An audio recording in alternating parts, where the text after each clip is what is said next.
Welcome to the TFITS podcast. My name is Macro. I'm joined tonight by my good friend, sitting to my right. How you doing this evening? I am great. How are you doing? I'm pretty good, man. I appreciate you joining me here in the spacement. Fantastic night in the basement. It's a beautiful evening. The stars are shining bright. Yeah. Comets are flying by. I see their dust leaving life everywhere behind it. Everywhere it goes. Exactly. We're all made of stardust, according to David Bowie. Mm-hmm. Was it David Bowie? It was David Bowie. I don't remember who said that. Maybe Carl Sagan? He fell to earth. Billions and billions of Carl Sagans. That was bad, Carl Sagan. I apologize. Thank you for joining us, folks. We are the TFITS podcast. Two equal parts of curiosity and tenacity and determination to bring you the weirdest things in life. Absolutely. The things that make you say, the fuck is that shit? The fuck is this shit? What the fuck is going on here? Fuck is what? So we're pretty early in our production. So we're trying out different things. We're trying out different segments, different, little sections of the show we might want to do. So today, I thought we would start with On This Day in History. On this day in history in Rome, in 421, Roman Emperor Theodosius II married Aelia. I'm not even going to try to say her last name. It was a beautiful wedding. She's depicted in this mosaic, though, so it's pretty interesting to see a picture of a woman from, 1700 years ago or so. Yeah, with her whole face being shown. Tell what she looks like. She looks pretty hot. I mean, I wouldn't kick her out of the bodega. What did Romans live in? They would have had a giant, I guess would have columns or something. Yeah, columns for sure. But all right, maybe this isn't really a good segment, but we got to try different things out, see what works. On the TFITS podcast, we're gonna try to outline what makes us say, "What the fuck." So, in mind of that, one of our previous episodes, we discussed simulation theory, or the simulation hypothesis, or simulated reality, which is the idea that the reality in which we exist could be a simulation for one reason or another, and we are just simulated beings. So if you listen to that one, this is the next one. We're going to continue. We kind of ran out of time. I mean, we were having some good discussions about the different aspects of simulation theory. We touched on... what did we touch on, my friend? we briefly went into it with Descartes. Yep. We briefly touched in with Zhang Zhu. He was my Zhang favorite. Zhu, I'm butchering his name again because I man? refused to learn it properly because nobody has told me otherwise. So until I'm told otherwise, was he a butterfly dreaming he's a man, or a man dreaming he's a butterfly? That is the question that we should. We never all be figured that out, did we? No, we did not. Tune in next time, folks, and for the answer to the age-old question: is Zhang Zhu a butterfly or a man? And actually, honestly, I want to ask you that question. Mm-hmm. What do you think he is? From the perspective of who you are, and keep in mind the writer of the poem itself. Mm-hmm. Now, in the poem, is the person a butterfly or is he a man? I think he's a man because I've seen a painting of him. He lived around, 300 something BC. So I think he was a man. I think he was just he was into opium and stuff like that, whatever they had around back then. And some of my favorite poetry, even though I can't read it in its original Chinese, is old Chinese poetry. You get those beautiful, like 4-line poems or something about the rain hitting the tree leaves or whatever. And even in English, it's amazing. Just the way they can capture a moment with a few lines. Yeah. Well, okay. Speaking of that, I'm going to paraphrase one of my favorite writers, Douglas Adams. I love Douglas Adams. Hitchhiker's Guide to the Galaxy, Dirk Gently's Detective Agency, all kinds of radio stuff back in the late 70s, early 80s. Exactly. All right. So to kind of paraphrase one of his quotes, the amount of life in the universe, or the amount of planets in the universe, is expanding. It's exponential, going on infinitely. The amount of life on those planets, not so much. Therefore, if you divide the number of infinite or a number of planets by the number of the probability of having life on planets by the number of planets. Right. Your number is close to 0, therefore there is no such life. Therefore, you must be the product of someone's imagination. Right, yeah. So that being said, how are we not the product of the imagination of the butterfly in the poem?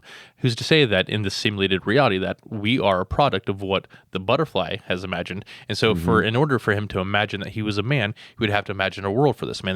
This world would have a beginning and an end, and it would include us in it. So our consciousness would come from the thought of this butterfly who has no consciousness of us. Right. Yeah, I mean, I can't prove or disprove that, which is the tricky and wonderful thing about it.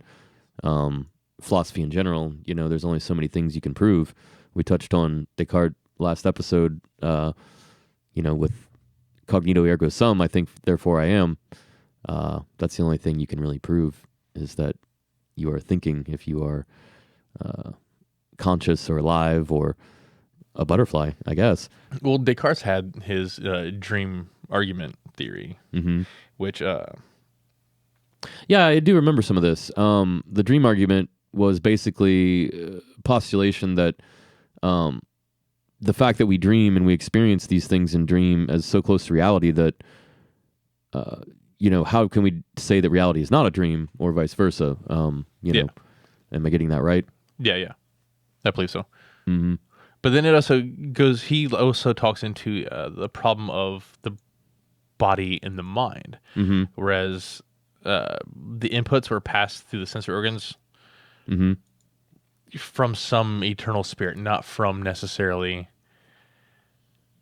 a direct physical being, but from something that's not physical. And so how do you separate what is between the body and the mind? And once you're able to do that, how do you separate the mind from the consciousness? Because what is the consciousness? Right, maybe the spirit or the id and the ego, the spirit and the soul, or... and if you can't physically prove something, then how do you know that whether you're in the real world? Right, if you can't trust dream. Your senses, then all bets are off, basically. Yeah. That's kind of what he was saying, and I think that, especially him being a devout Christian... Very dualist. Right, yeah, very, very much a dualist, and he believed in that good and evil and that struggle. And I guess when you think about it that way, it's like, if you can't trust your senses, like I said, all bets are off. So, if you are dreaming, you could be awake. Now, I don't know, I can't remember last time, did we touch on lucid dreaming at all? We may have brought it up. Very briefly, yeah. And you brought up not deja vu, but... Oh yeah, deja revere. Yeah. That's I remembered something from a dream, right? And I've had that happen to me before. So, it's a very weird. Yeah, it's a feeling that's almost impossible to describe.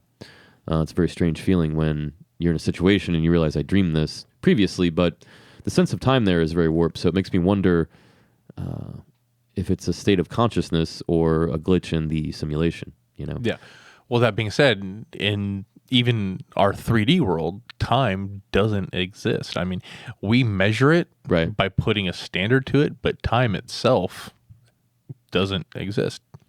I think the way you look at it is that our memories are time. So the future, what we think of as the future, becomes the past so quickly that the present is fleeting or has no time to exist. So yeah, time is maybe just be an illusion of entropy, an illusion of memory, because it was evolutionarily, it was advantageous for us to be able to remember, oh, that tiger killed my friend, so I better stay away from that tiger. So over time, we built up this useful trait called memory.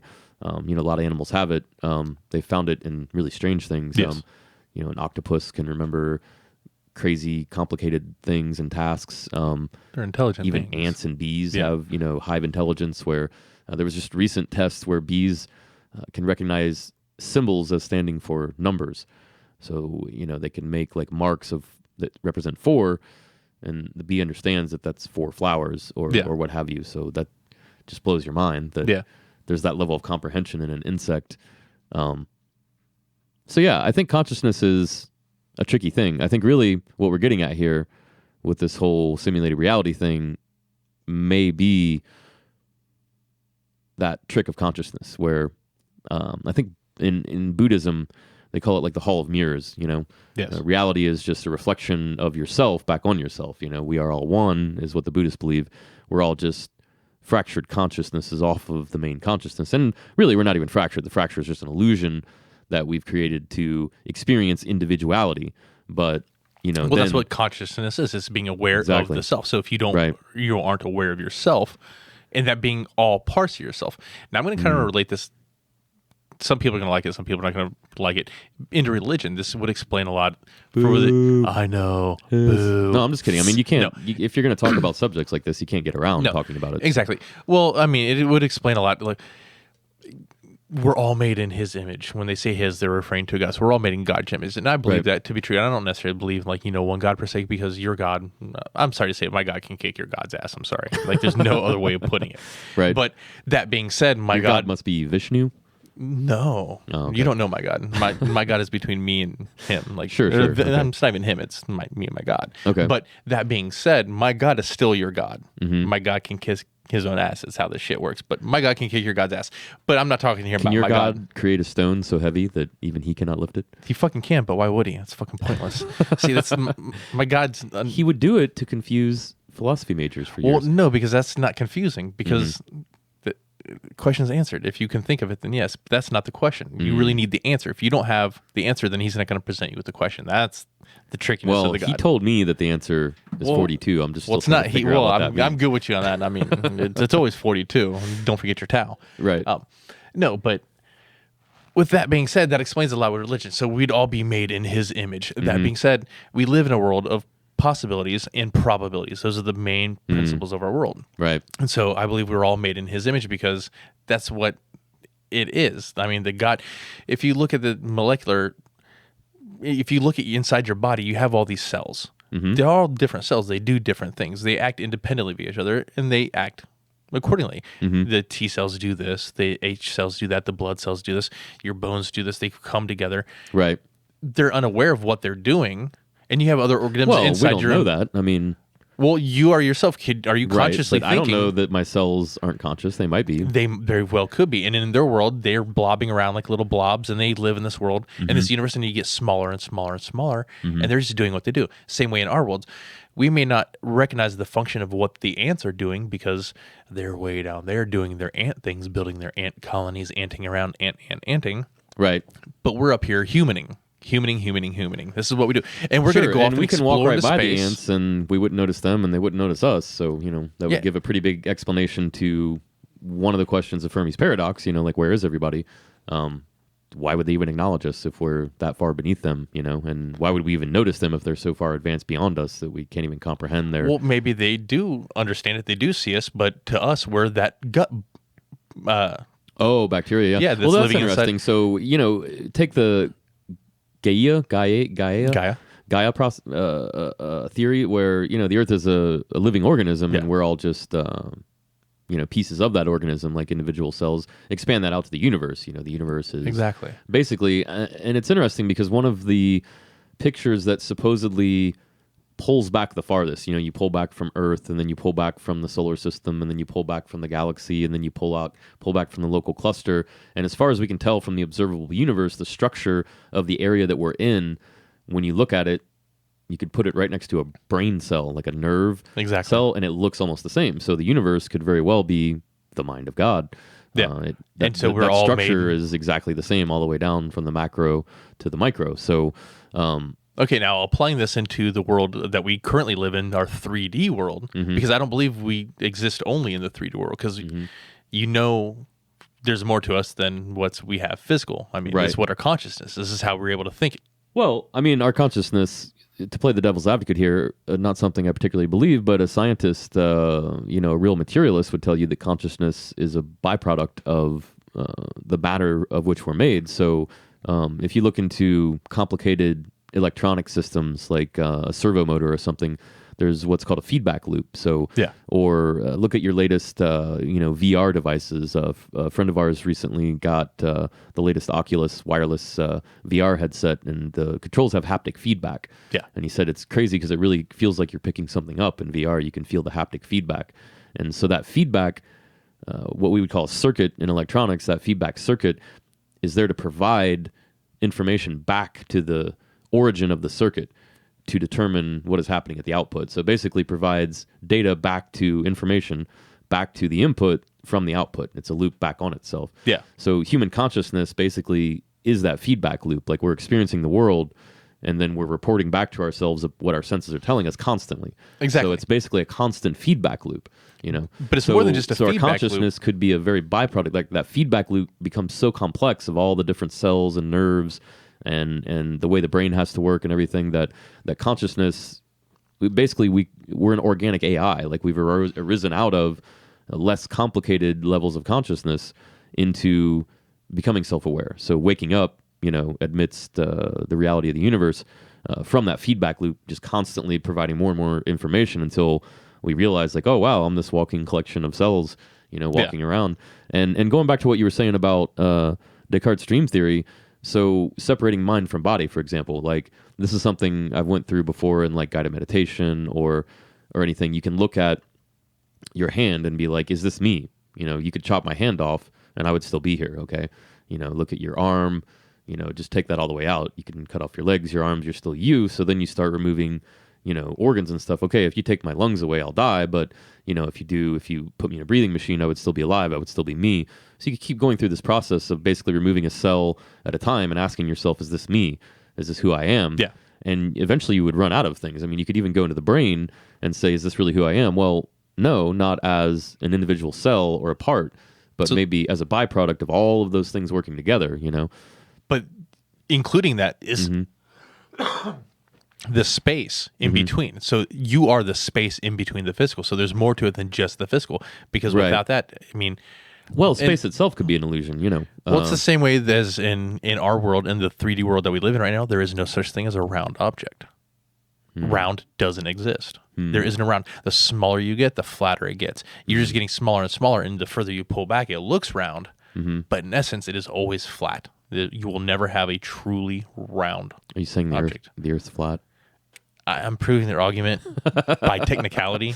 Well, we just got a whole lot more listeners all of a sudden. Oh, we Imagine did. that. Yeah. Hey, folks, we're going to be selling you some supplements and nutrients. I have some Alex turtles style. that you can. They have little areas you can propagate miniature tiny humans on. We do have a whole cooler full of gay frogs. That we could they love ship to you. lick. Yeah, Their venom is tasty. because that's what the queers are doing to the soil. No offense to It's Pride Month, by the way. queer This friends. is where we're getting our sponsorship from. Yeah, exactly. You know, Well, no, and that's the thing I love it, because here's the thing. Gay Pride Month is nothing to these big companies. It's just a market grab. It's a cash grab. It's give us your money. It's we don't care about you homos. Give us your money. No, it's just another Sujanji Hallmark thing. Coming for the cure. It's another pink. It's But to an individual person, it is what they make of it. If they get to go out and, you know, wear peacock feathers and, you know, something with all their friends and feel like they're not being persecuted, then more power to them, you know? okay. Well, here, let me ask you this. Totally divergent from the subject at hand, by the way.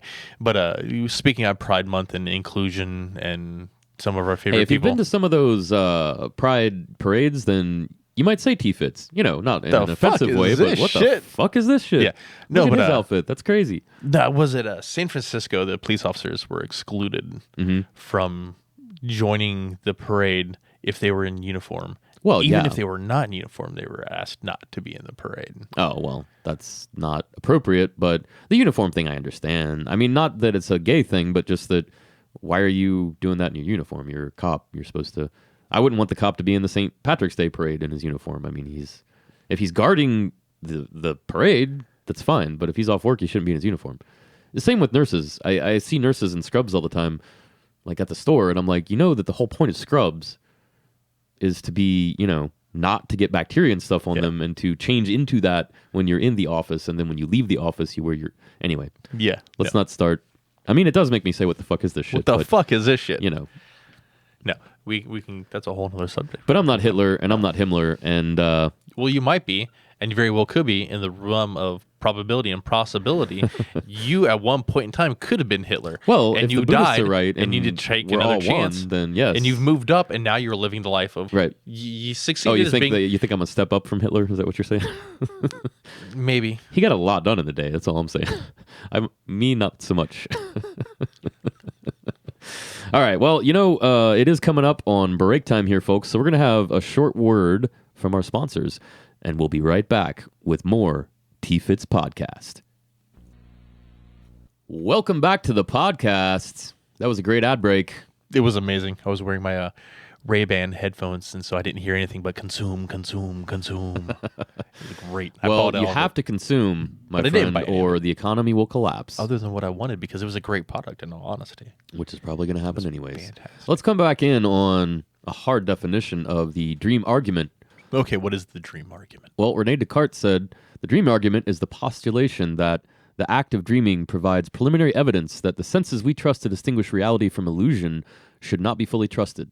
Therefore, any state that is dependent on our senses should at the very least be carefully examined and rigorously tested to determine whether it is in fact reality. Ooh. So he arrived at cognito ergo sum, I think therefore I am. And I believe you and I have determined that this could very well be a simulation. A simulation, you know. Sort. I might not really be here. No, but you are here. Well, you think I'm here. We might. Well, I think you're here, so you are. You here. think that I'm here, so you're definitely here. But I think that I'm not here, so I'm not here. I don't think that you're here. Well, here's the thing: somebody out there somewhere thinks I'm here, and the possibility of all the planets in all the world. I believe in aliens, so if I believe in aliens, then I know there's an alien out there somewhere that also Mexicans believes in like me. Zeta Reticulans. No, Zeta Reticulans. Like, oh, okay. Zephyr Bibelbrock, like Yeah. I'm a big fan of the Galactic Gargle Blaster myself. Make a big highway. I mean, right. It's the important. It's necessary. Yeah, no, I mean, I think we touched briefly earlier on the, could have appealed, but we chose not to. Yeah, the anthill idea of we were notified. Why would we acknowledge an anthill? Like if you pass an anthill and you're ready to work, you're not going to stop and be like, oh, look at these ants. That's amazing. Some people do, but right. Well, they're called entomologists, I believe. Yeah. But and that being said, they're doing what they need to do in this simulated reality world that they live in, our 3D world. They're doing exactly what they're supposed to do. They're doing what they need to do. They're fulfilling their part. And I also believe that we don't necessarily exist. We exist here now, but that's not the point, the core of our existence. Mm-hmm. We exist in 2D because this is where but we also can see ourselves existing in 2D. You've seen a picture of yourself. That's still a picture of you. But is that really you? No, but we also know we exist in 1D and so on and so forth. We know we exist in 4D because that's what 3D is. We're a shadow of the fourth dimension. So therefore, and so that goes on and forth. So we exist in one point, not exactly at this place. And that kind of relates back to where the time doesn't exist. We're doing everything at the point and function to where everything is possible and not everything is probable. So in this simulated right now, you're experiencing this consciousness because that's what you need to do in order to fill out for the next part of the process or whatever. But for this simulation, you have to experience what you experience. I have to experience what I experience. But do we have any free will, or is that something that's guided with the illusion of free will to where we have to experience these things under the assumption that we're making these choices and these decisions or these mistakes or these triumphs or these tribulations in order to progress? But this is just how we need to experience this world. Right.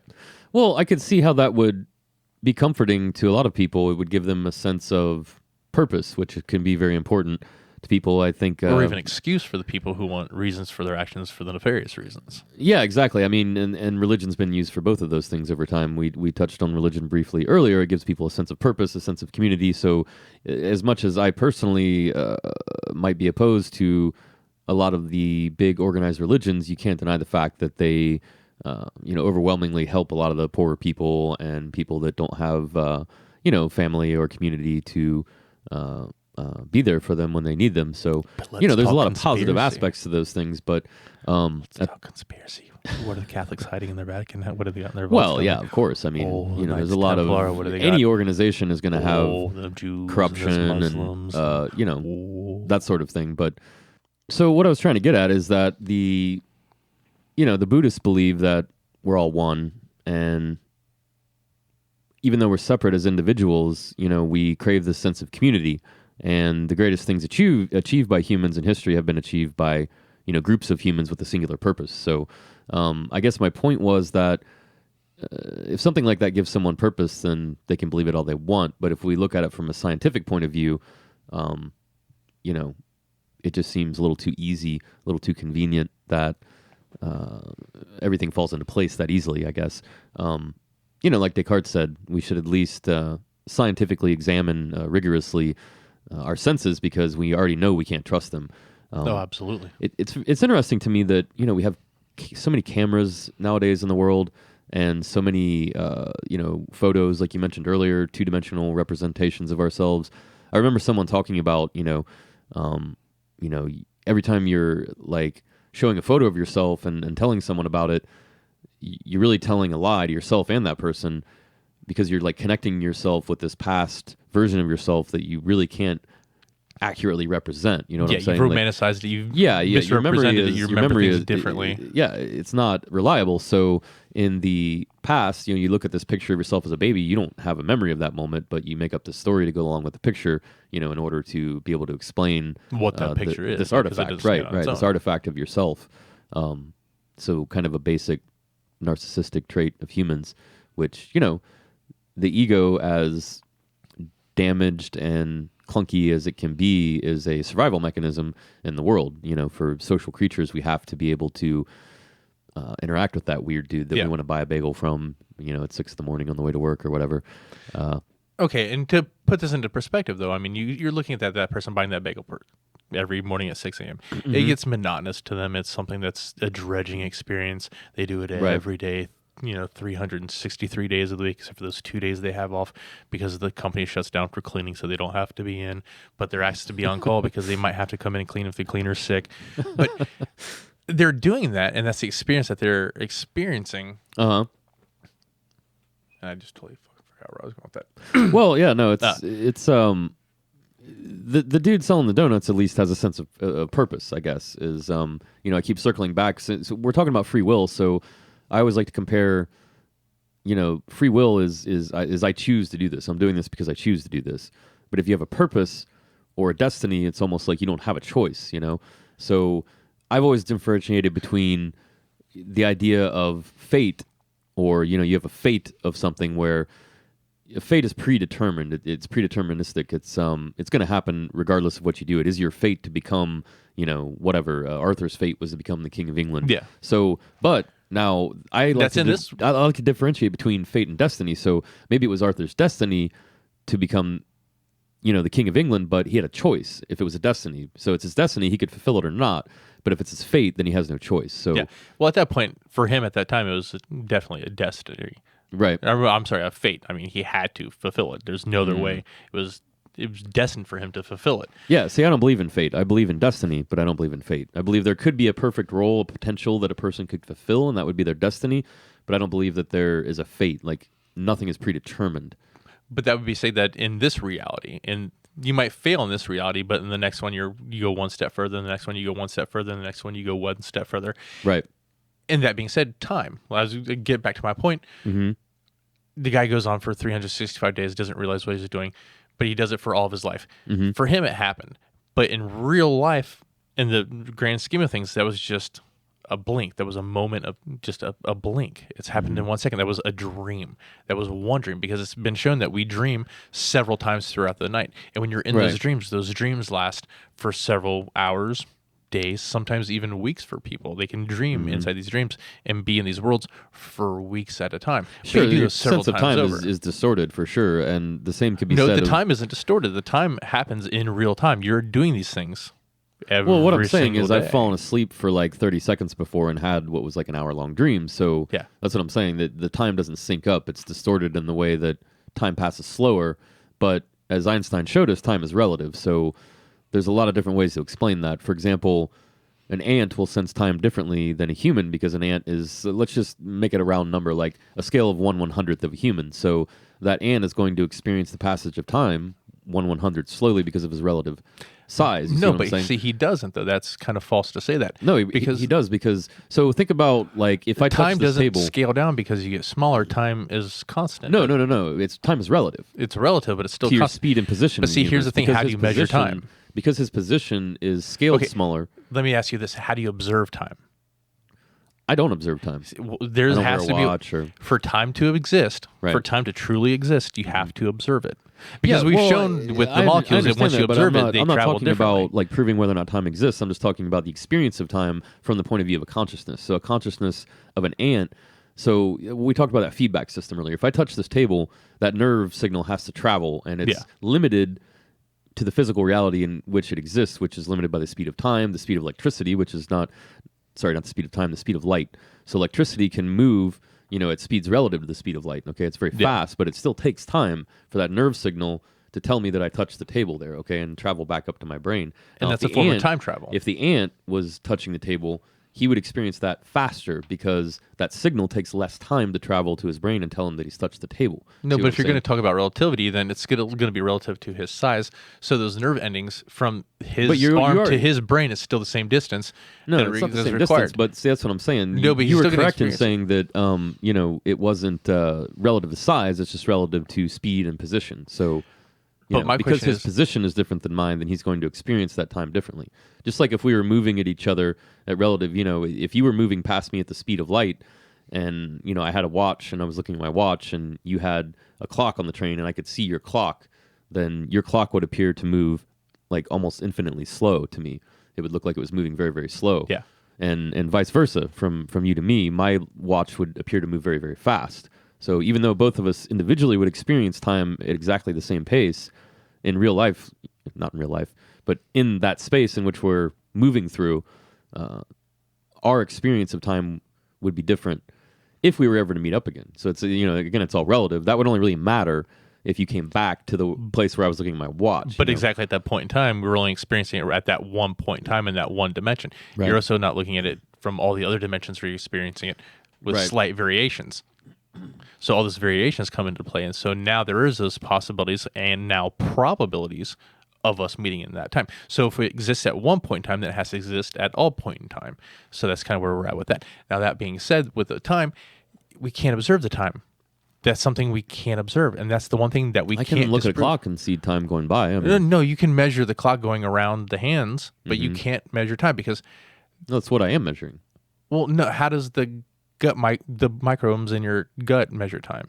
Well, because they're experiencing time, but They they're don't not have to measure time. No, but they do have they do. They do have chemical But to clocks. observe so it, though. the circadian rhythm within the human body is like a chemical clock that senses, and it's based on magnetic lines of the earth and the tides, and just like women have their menstrual cycle, like that's all tied to the and that's all tides something and the that the moon butterfly created, so you can get to work on Sure. time and eat your breakfast and have your schedule for what, because this butterfly Right. has a determined for Well, us. as we divide up the day, it's become Well, that's what more we- demanding that well, we that's get more what we things have. done as we divide it up more.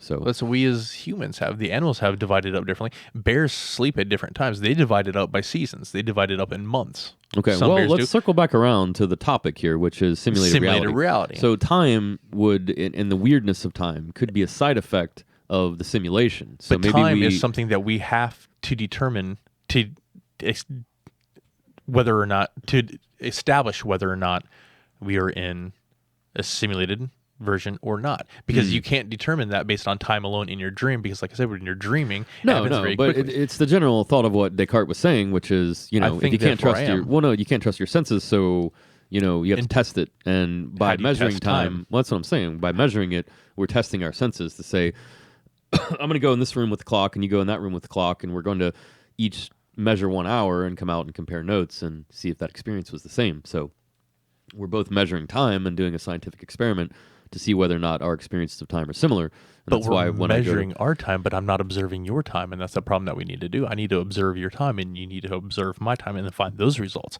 But the problem is, how do you observe time? We can set up, hands that go around in a little digital clock that takes to a certain point at 60, but it's the same thing as just a computer hitting it. Just Well, yeah, if you come It's a down to it, pattern. really what it is we're dividing up the time that it takes our planet to go around our star. So technically what we're measuring is degrees of a circle.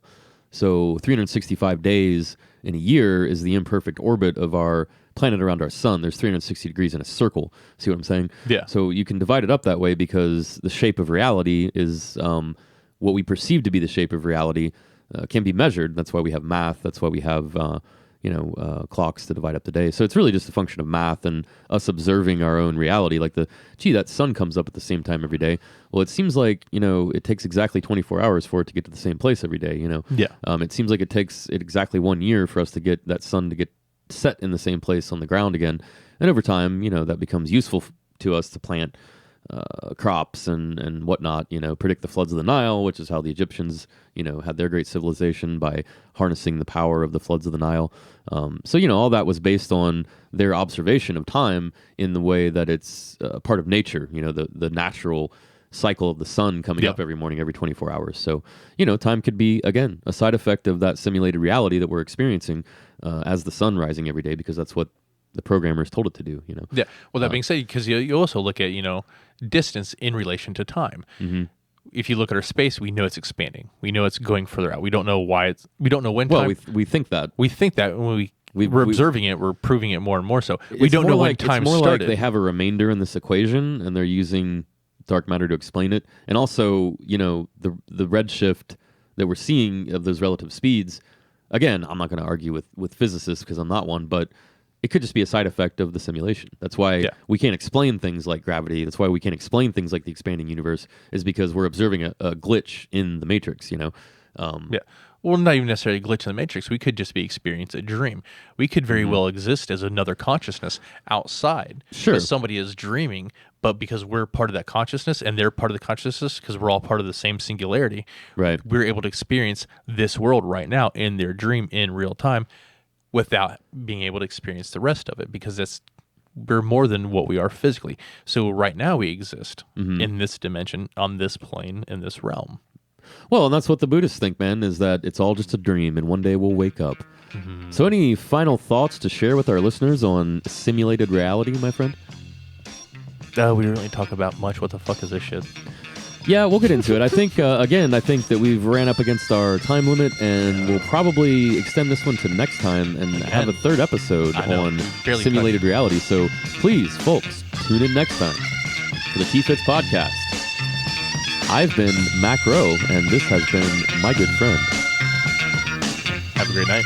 Have a great night, everyone. Bye. Oh, I have the slider down. That's why I was trying.